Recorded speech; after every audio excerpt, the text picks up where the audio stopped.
there guys, Spencer Smith here from DB Longboards, coming at you again with another episode. Today we're going to be talking about the basics of longboarding, things for beginners, things to remember, things to work on.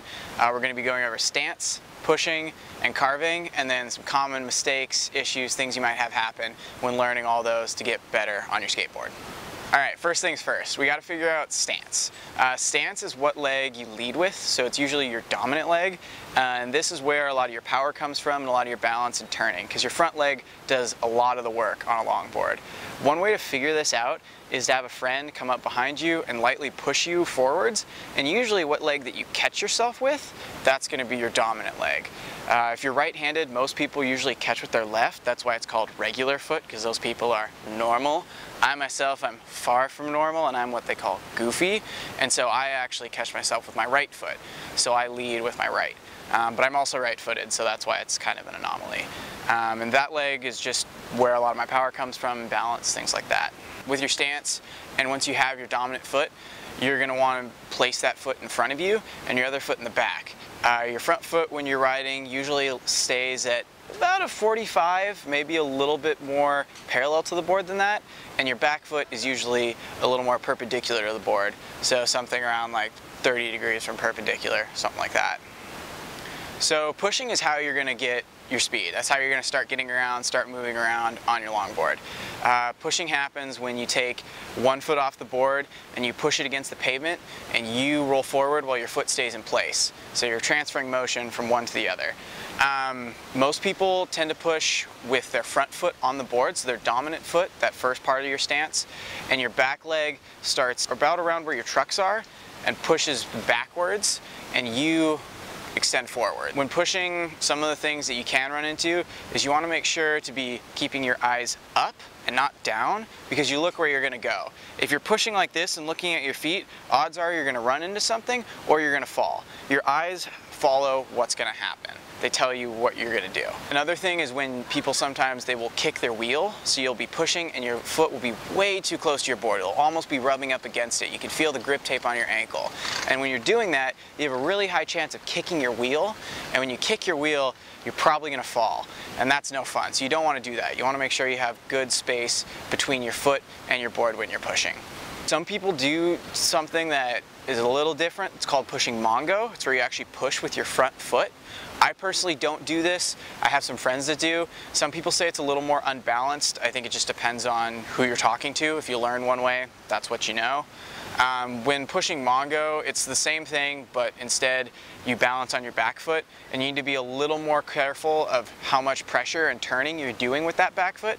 So another thing to remember when you're pushing, it's kind of scary, is you're riding with only one foot on the board. And a good way to practice this to get comfortable with it is to either just stand on the ground with one foot or stand on your board while you're rolling just with one foot. The more comfortable you are riding with one foot, the more ability you're going to have to be able to put power into those kicks and not be worried so much about your balance, be worried more about moving forward and getting your body going. So carving, guess you could call it the first trick you might learn on a longboard, but it's your basic turning. It's how you're going to maneuver the board back and forth, go around obstacles, and start to have a ton of fun.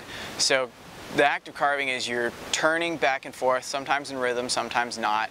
And you want to make sure that you use your entire body when you're doing this. Some things that people tend to have happen is they'll only turn with their ankles, or maybe they're a snowboarder like me, and they'll really do a lot more with their shoulders and kind of forget about their feet.